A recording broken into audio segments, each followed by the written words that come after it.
Bienvenidos a este resumen informativo. Somos Noticias Agentes 03, su más fiel centro de recopilación de noticias. Antes de dar inicio te sugerimos amablemente que por favor te suscribas a nuestro canal. Recuerda, es gratis, es muy sencillo, solo haz clic en el botón rojo que dice suscribir y listo. Nos estarás ayudando y nosotros muy agradecidos contigo que te conviertas en uno de nuestros amigos. Gracias de antemano. Iniciamos con las noticias.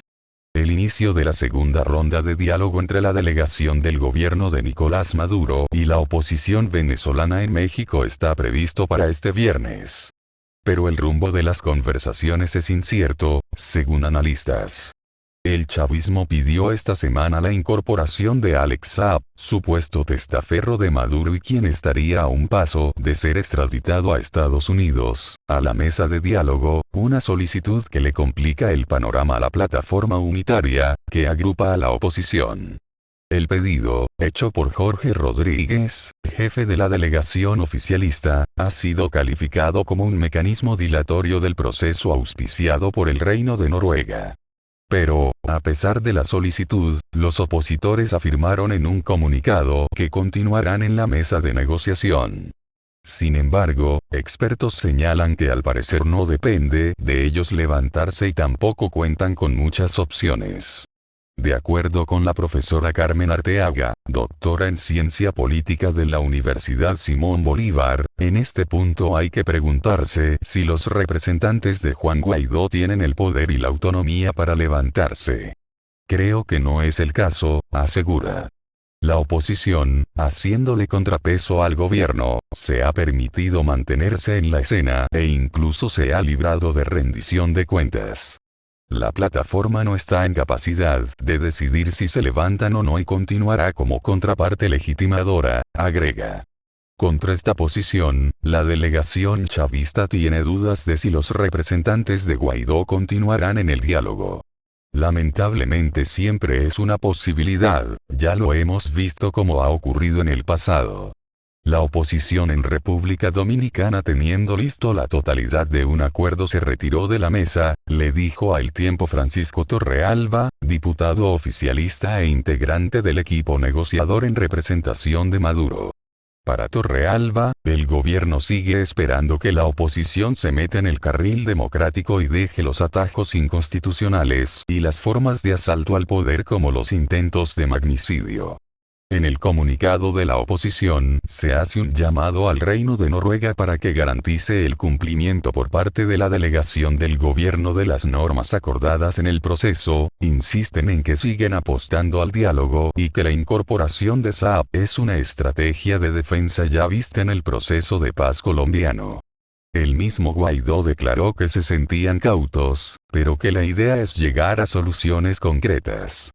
Miguel Velarde, economista y asesor político, cree que desde el inicio ya reinaba la incertidumbre y el camino estaba lleno de obstáculos porque la mesa no cuenta con tres variables fundamentales. La primera, que el mediador sea neutro, en el caso de México. La segunda, que los actores representen a la mayoría de los ciudadanos. Y la tercera, que se negocien asuntos realmente útiles.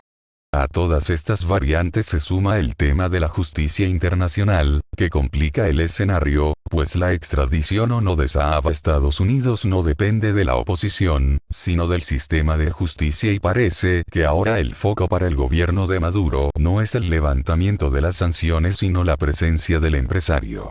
Obviamente el régimen va a forzar y presionar, enfatiza Velarde, quien cree que los factores adversarios a Maduro no deberían continuar en el diálogo. Va a terminar en un nuevo fracaso, como los anteriores. La presión internacional tampoco ha cesado. Rusia cuestionó las acciones contra Saab, mientras que Estados Unidos sigue intentando la extradición no solo del empresario colombiano, sino también de Hugo El Pollo Carvajal, detenido en España. Apoyamos negociación y en paralelo los esfuerzos para llevar a Alex Saab a la justicia, dijo el jueves el embajador de Estados Unidos para Venezuela, James Story. Además, reiteró que el fin último de las conversaciones deben ser las elecciones presidenciales con garantías. Por el momento el diálogo no se ha detenido, pero ha sido el gobierno el que ha mostrado fuerza. De hecho, Arteaga recuerda cómo desde 2013, a pesar de las denuncias de fraude o declaratoria de usurpación del cargo, Nicolás Maduro sigue en la presidencia. Seguimos con más. Nicolás Maduro tachó este domingo de provocación los discursos de los mandatarios de Uruguay, Luis Lacalle, y de Paraguay, Mario Abdo Benítez, en la reunión de la Comunidad de Estados Latinoamericanos y Caribeños, CELAC, celebrada en México. Nosotros, frente a la provocación y agresión del presidente Lacalle, de Uruguay, y del presidente de Paraguay, no me acuerdo del nombre de él, no sé si es conocido ese señor, ellos vinieron a una provocación y a la provocación les respondimos con altura, dijo Maduro en una declaración al canal estatal venezolana de televisión, VTV, antes de embarcar de regreso a Venezuela. Abdo Benítez comenzó su intervención en la reunión de la CELAC ratificando que no reconocía el gobierno de Maduro. Mi presencia en esta cumbre, en ningún sentido ni circunstancia, representa un reconocimiento al gobierno del señor Nicolás Maduro. No hay ningún cambio de postura de mi gobierno y creo que es de caballeros decirlo de frente, dijo el gobernante al tomar la palabra. Mientras hablaba, Maduro le interrumpió y le espetó. Ni del mío con el tuyo, abusador.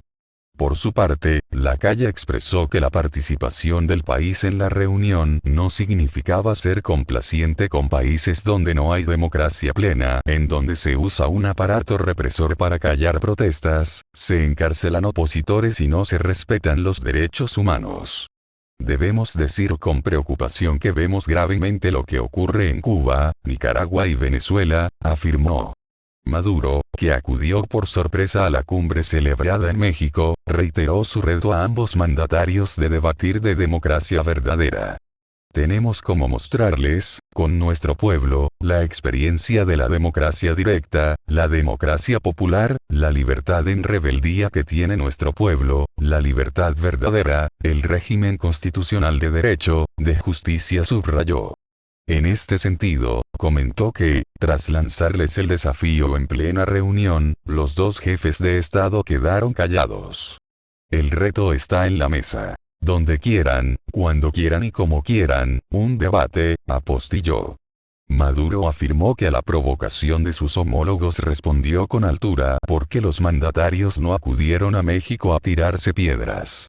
Yo tenía un camión de piedras, si hubiera sacado el camión, destruimos los grandes logros de la cumbre de la CELAC, y hay quienes estaban interesados en que la cumbre de la CELAC fracasara, indicó. Por contra, consideró que la cumbre ha sido un éxito total, de unión, de consenso y de acuerdo. Todo ello pese a que, insistió, hay presidentes que vienen a presentarse más bien como líderes de un partido político y no como líderes o jefes de Estado.